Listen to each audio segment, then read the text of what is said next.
نحمده ونصلي ونسلم على رسوله الكريم أما بعد فأعوذ بالله من الشيطان الرجيم بسم الله الرحمن الرحيم ومن الناس من يقول آمنا بالله وباليوم الآخر وما هم بمؤمنين يخادعون الله والذين آمنوا وما يخدعون إلا أنفسهم وما يشعرون في قلوبهم مرض فزادهم الله مرضا ولهم عذاب أليم بما كانوا يكسبون صدق الله العظيم الصلاة والسلام عليك يا سيدي يا رسول الله وعلى آلك وأصحابك يا سيدي يا حبيب اللہ۔ درس قرآن حکیم میں آج 3 آیات ان کا ترجمہ اور اس کی تفصیلات کی جائے گی۔ اللہ پاک نے فرمایا وَمِنَ النَّاسِ مَن يَقُولُ آمَنَّا بِاللَّهِ وَبِالْيَوْمِ الْآخِرِ، کچھ لوگ وہ ہیں کہ جو کہتے ہیں کہ ہم ایمان لائے اللہ پر اور قیامت کے دن پر، وَمَا هُم بِمُؤْمِنِينَ، لیکن وہ مومن نہیں ہیں۔ فرمایا يُخَادِعُونَ اللَّهَ وَالَّذِينَ آمَنُوا، وہ اپنے تئیں دھوکہ دینا چاہتے ہیں اللہ کو اور ایمان والوں کو، لیکن در حقیقت وہ دھوکہ نہیں دیتے مگر اپنے آپ ہی کو، لیکن انہیں اس بات کا شعور نہیں ہے کہ وہ اپنے آپ ہی کے وہ دھوکہ دے رہے ہیں، اپنا ہی نقصان کر رہے ہیں۔ فی قلوبہم مرض، ان کے دلوں میں بیماری ہے، فزادہم اللہ مرضا، تو اللہ تعالیٰ نے ان کی بیماری کو اور بڑھا دیا، وَلَهُمْ عَذَابٌ علیم، اور ان کے لیے دردناک عذاب ہے، بما کانوا یکذبون، بدلہ ان کے جھوٹ کا۔ قرآن حکیم کی ابتدائی 5 آیات میں اللہ رب العزت نے مخلص، خالص، ظاہراً باطناً جو لوگ مسلمان تھے ان کے علامات بیان فرمائی اور انہیں کامیابی کا معجزہ جام فضا سنایا کہ یہی لوگ کامیاب ہیں۔ اس کے بعد اللہ تعالیٰ نے 2 آیات میں کلیئر، کھلے، ظاہراً باطناً، اعلانیہ جو کفار ہیں ان کا ذکر کیا اور ان کے بارے میں فرمایا کہ ان کا انجام بڑا عذاب، دائمی عذاب کی شکل میں ہے۔ تو اب جو آیات ہیں ان آیات میں اللہ رب العزت نے منافقین کا ذکر ہے۔ منافقین وہ لوگ ہیں کہ جو زبان سے ایمان کے اظہار کریں لیکن قلبی طور پر، دلی طور پر وہ ایمان کو قبول نہ کریں، یعنی وہ مخلص نہیں ہوتے، زبانی ظاہراً نام کے مسلمان ہوتے ہیں لیکن ذہناً، اعتقاداً، قلباً وہ مومن نہیں ہوتے یا نہیں۔ تو ان کے بارے میں اللہ پاک نے فرمایا اور ان کی مذمت اور ان کی نشانیاں بیان کی، اور یہ اس لیے ہے کہ تاکہ لوگ اور یہ بدترین قسم کی بیماری ہے کہ انسان اپنے ایمان کو چھپائے اور بیان نہ کرے اور دھوکہ دے، اور دونوں طرف یہ دونوں کو دھوکہ دیتا ہے، کافروں کو بھی دھوکہ دیتا ہے ایسا انسان اور مسلمانوں کو بھی دھوکہ دیتا ہے، اور یہ اگلے درجے کے دھوکے باز انسان ہوتا ہے۔ تو اللہ تعالیٰ نے دیکھو اہل ایمان کے حق میں اللہ تعالیٰ نے 5 آیتیں نازل کی، کفار کے بارے میں 2 آیتیں نازل کی، اور ان منافقین کے بارے میں 13، بلکہ اگر یہود کو بھی ساتھ شامل کر لیے تو 100 آیتیں نازل فرمائی۔ تو ان کے مذمت اللہ رب العزت نے بہت ہی زیادہ کی ہے۔ کافر میں کم از کم وہ کلیئرلی بتاتا ہے کہ میں کیا ہوں، اس سے انسان کو دھوکے کا کوئی اندیشہ نہیں ہوتا، کلیئر ہوتا ہے اپنے مسئلے میں، صاف ہوتا ہے وہ، اور مومن بھی اپنے معاملات میں بالکل صاف ہوتا ہے۔ یہ ایک ایسا مرض ہے. اب میں انشاءاللہ عرض کروں گا نفاق کا معنی کیا ہے. اہل لغت نے بیان کیا ہے کہ یہ نون فا کاف اس کا مادہ ہے، اور اس کا معنی ہوتا ہے وہ سرنگیں اور وہ سوراخ جو چوہے اور اس قسم کے جانور زمین میں بناتے ہیں کہ تاکہ اگر ایک طرف سے خطرہ محسوس کریں تو ان سوراخوں کے ذریعے وہ اپنے آپ کو بچائیں اور دوسری طرف بھاگ جائیں، اور اگر انہیں اس طرف سے کوئی خطرہ محسوس ہو تو ان سرنگوں کے ذریعے وہ دوسری طرف نکل کر اپنا راستہ بچائیں. اس کا نام نفاق ہے لغتاً، کہ آدمی نہ تو کلیئر اپنا کفر کا اظہار کرے اور نہ ہی کلیئر ایمان، یعنی زبان سے تو مومن اہل ایمان کے پاس ہے تو مومن بن جائے، دو منہ انسان، دو رخا انسان، دو ٹو فیسز انسان. تو یہ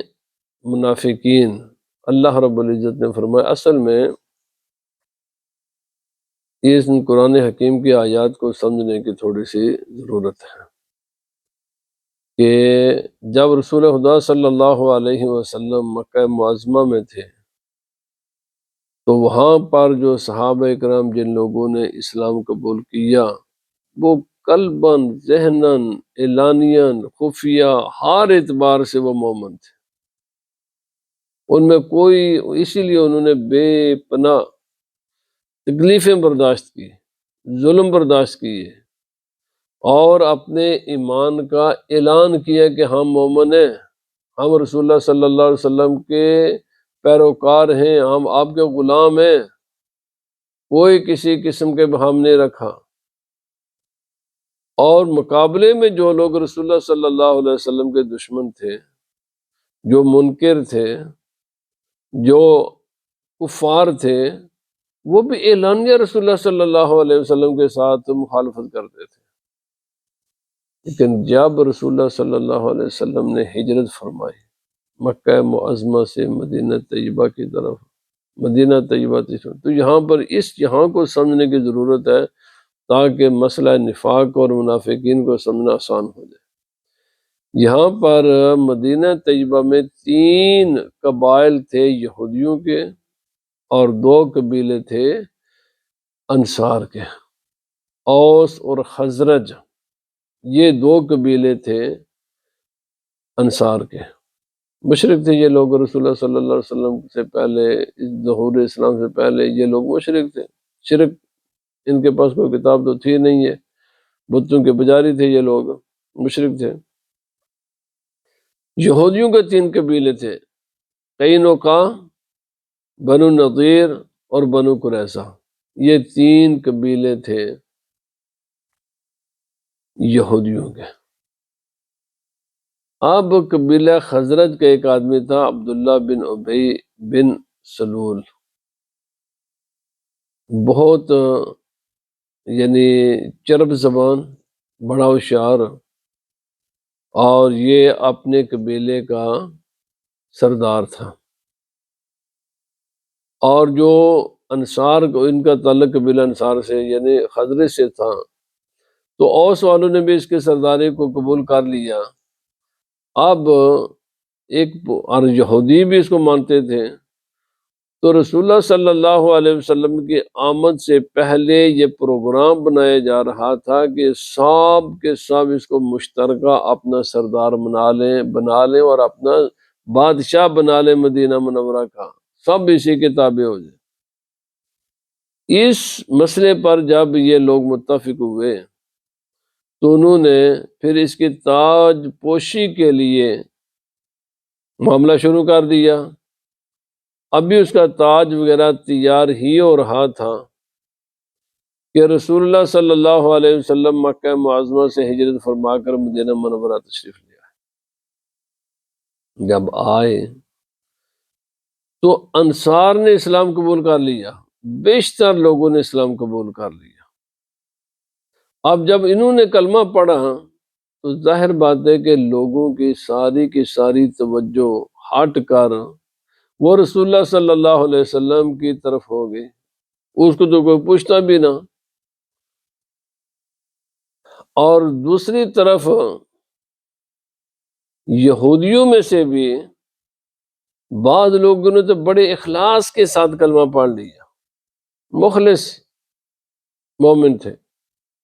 اخلاص سے نبی پاک صلی اللہ علیہ وسلم کا کلمہ پڑھا۔ اب یہ جو عبداللہ بن ابی بن سلول ہے، اس کے دل میں اور اس کے جو ہم نوا تھے ان کے دلوں میں حسد کی آگ بھڑک اٹھی کہ لوگ اب ہماری طرف توجہ کرنے کے بجائے سب لوگوں کی توجہ ہو گئی ہے رسول اللہ صلی اللہ علیہ وسلم کی طرف،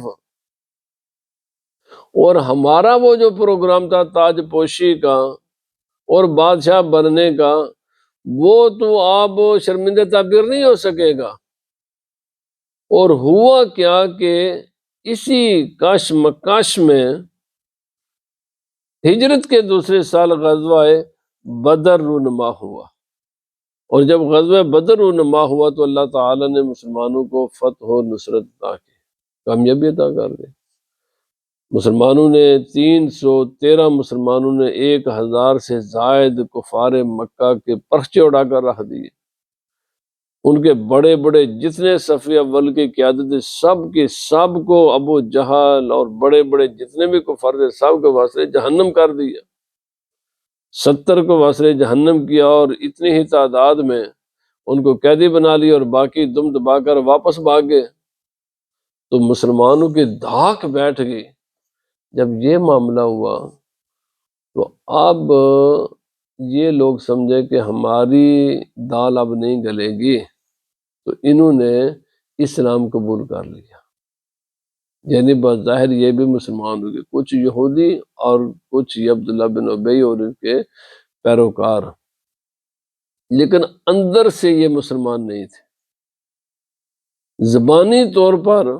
اسلام قبول کر لیے لوگوں نے، کچھ یہودیوں نے اور کچھ منافقین نے۔ انہی لوگوں کو جو یعنی زبانی کلمہ پڑھتے، رسول اللہ صلی اللہ علیہ وسلم کی نبوت و رسالت کا اقرار کرتے، نمازیں بھی مسجد نبی میں آ کر پڑھتے، سارے معاملات مسلمانوں والے انہوں نے کرنے شروع کر دیے، لیکن جو اندر کی ان کے حسد کی آگ تھی نا وہ بھڑک رہی تھی، اور یہ ہمیشہ اس موقع کی تلاش میں رہتے کہ کبھی کوئی موقع ملے تو ہم مسلمانوں کو نقصان پہنچائیں اور رسول اللہ صلی اللہ علیہ وسلم کو نقصان پہنچائیں، کیونکہ آپ ہی کی وجہ سے ہمارا وہ پروگرام ختم ہوا ہے۔ یہ اس حسد کی آگ میں جلتے تھے، تو جس کی وجہ سے کچھ یہودی اور کچھ یہ انصار کے لوگ، اب ہوا کیا کہ دوسرے سال یعنی غزوہ بدر کے 1 سال بعد یہ غزوہ احد، وہ پھر کفار نے اٹیک کیے مدینہ منورہ پر،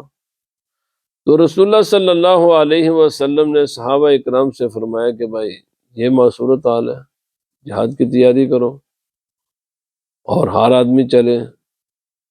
تو اس وقت دیکھو اللہ رب العزت نے اس دنیا میں کچھ پیمانے، کچھ پیرامیٹرز بنائے ہیں، کچھ اللہ رب العزت کا ایک نظام ہے جس سے سچے اور جھوٹے میں اللہ تعالیٰ فرق فرما دیتا ہے۔ یہ جب غزوہ اس میں 2000 سے زائد کا لشکر لے کر وہ آئے، اور ادھر مسلمان جو مدینہ طیبہ سے نکلے ان کی تعداد کو 1000 کے لگ بھگ تھے، تو یہ جو منافقین تھے پہلے یہ جوش دلاتے کہ نہیں نہیں ہمیں باہر جا کر لڑنا چاہیے، پروگرام یہ تھا کہ ہم مسلمانوں کو یہاں سے باہر نکالیں، کھلے میدان میں لے جائیں، اور ادھر جا کر وہ 2000 کا لشکر آ رہا ہے تو یہاں ہم بھی ہیں اور ادھر بھی، تو ان کو سینڈوچ بنا کرنا ہم سب مل کر مسلمانوں کو صفحہ ہستی سے مٹا دیں۔ ان کے دل و دماغ میں یہ بات تھی۔ رسول اللہ صلی اللہ علیہ وسلم اور مخلص صحابہ کرام کی رائے کچھ اور تھی، لیکن یہ لوگ بڑے پرجوش تھے۔ لیکن نبی پاک صلی اللہ علیہ وسلم نے فرمایا ٹھیک ہے چلتے ہیں باہر۔ تو جب روانگی کا وقت آیا اور بدر کے احد کے قریب پہنچے تو ان میں سے 300 نے واپس بھاگ آئے، بے وفائی کی نبی پاک صلی اللہ علیہ وسلم کے ساتھ۔ انہوں کا پتہ نہیں جنگ کا نتیجہ کیا نکلے گا، ہم کیا کریں گے، جو ابھی تو سال تو ہوا ہے۔ وہ بدر میں تو مسلمانوں نے 313 نے 1000 کے پٹھے اڑا دیے، تو آج اگر پھر ایسا ہو گیا تو پھر ہمیں تو یہ اللہ رب العزت نے الگ الگ کر دیا کہ جان دینے والے کون ہیں، قربانی دینے والے کون ہیں، اور یہ ہر زمانے میں ہوتا ہے۔ اللہ رب العزت اجتماعی مشکلات ڈالتا ہے، اور اس مشکل وقت میں جو ساتھ کھڑے رہتے ہیں وہ سچے ہوتے ہیں، اور اس مشکل وقت میں جو بھاگ جاتے ہیں وہی جھوٹے ہوتے ہیں۔ تو منافقین کو اس طریقے سے، کیونکہ وحی کا زمانہ بھی تھا اور ویسے بھی ان کو لوگوں کو بھی دکھا دیا گیا کہ یہ لوگ کلمہ یہ دل سے نہیں پڑھتے، ان لوگوں نے کلمہ صرف مسلمانوں کو دھوکہ دینے کے لیے پڑھا ہے۔ تو اللہ پاک نے فرمایا وَمِنَ النَّاسِ مَن يَقُولُ آمَنَّا بِاللَّهِ وَبِالْيَوْمِ الْآخِرِ وَمَا هُمْ بِمُؤْمِنِينَ۔ بعض لوگ یاد رکھیں یہ قیامت تک ایسی ہوگا، مسلمانوں کو سوچنا چاہیے۔ اگرچہ ہم پر اب پابندی ہے کہ ہم کسی کو شرعی منافق نہیں کہہ سکتے، لیکن اس کا معنی یہ بھی نہیں ہے کہ اس قسم کے لوگ آج نہیں ہیں، بلکہ آج ان کی میجارٹی ہے، بہت بڑی تعداد میں مسلمانوں کی صفوں میں چھپے ہوتے ہیں جو اپنے آپ کو مسلمان کہتے ہیں، لیکن ان کی ہمدردیاں کفار کے ساتھ ہوتی ہیں۔ وہ موقع کی تلاش میں ہوتے ہیں، جیسے ہی انہیں موقع ملتا ہے تو وہ مسلمانوں کو نقصان پہنچاتے ہیں۔ یہ مسلمانوں کو اللہ رب العزت نے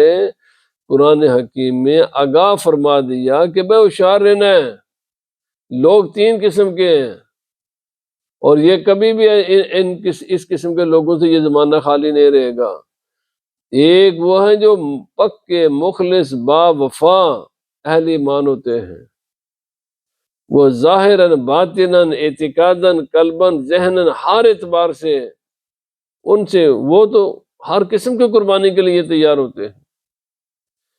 ایک انسان وہ ہوتے ہیں جو اعلانیہ بالکل علی الاعلان کفر اختیار کرتے ہیں۔ یہ جو 2 طبقات ہیں نا، ان کے لیے مسئلہ نہیں ہے، اصل میں سب سے خطرناک وہ انسان ہوتا ہے،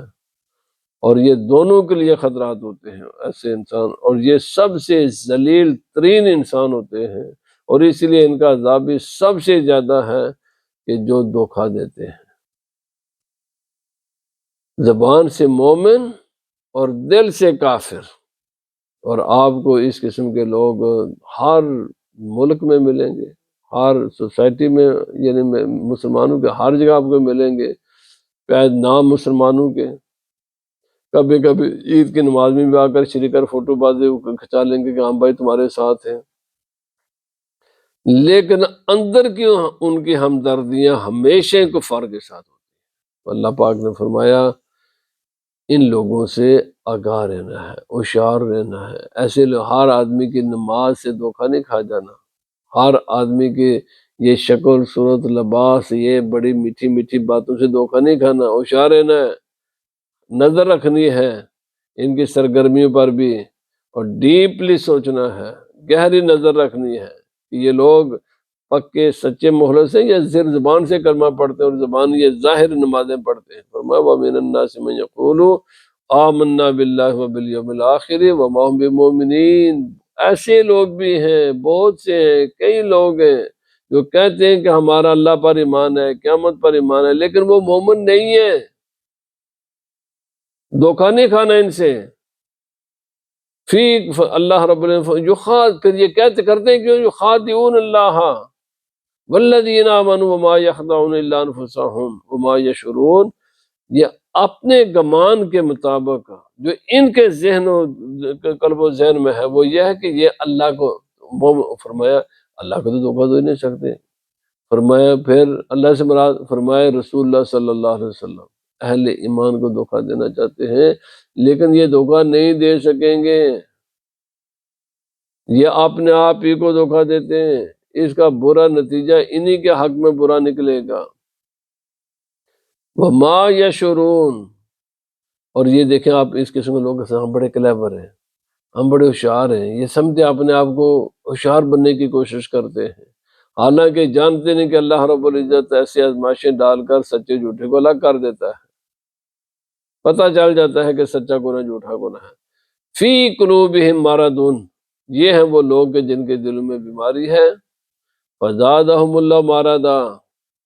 اللہ نے ان کی بیماری کو اور بڑھا دیا ہے، اور فرمایا وَلَهُمْ عَذَابٌ، ان لوگوں کے لیے دردناک عذاب ہے۔ فرمایا ان المنافقین فی الدرک الاسفل، منافق جہنم میں سب سے نیچے ہوں۔ اللہ پاک ہمیں عمل کی توفیق عطا فرمائے اور اخلاص کی توفیق عطا فرمائے اور سچا پکا ظاہراً باطن اللہ پاک ہمیں مومن بنائے، اور یہ جو صلح کلی ہے جیسی مجلس ویسی بن جانا، مومن کے ساتھ مومن، کافر کے ساتھ کافر، نیک کے ساتھ نیک، بد کے ساتھ بد، جیسی مجلس ویسے ہی رنگ اختیار کر لینا، اسلام اس کی اجازت نہیں دیتا۔ اسلام میں صلح کلی کی کوئی گنجائش نہیں ہے بھائی، ایک ہی ہے، یا سچے پکے ظاہراً باطناً اعلانیہ بالکل مومن بن کر رہو، اگر یہ قبول نہیں تو پھر دوسری صف میں چلے جاؤ، قیامت کے دن اللہ رب العزت نے دونوں کا انجام بتا دیا ہے، یہ جو درمیان کا راستہ ہے نا اس کی اجازت نہیں ہے۔ اللہ پاک ہمیں عمل کی توفیق عطا فرمائے، وعلینا الا البلاغ۔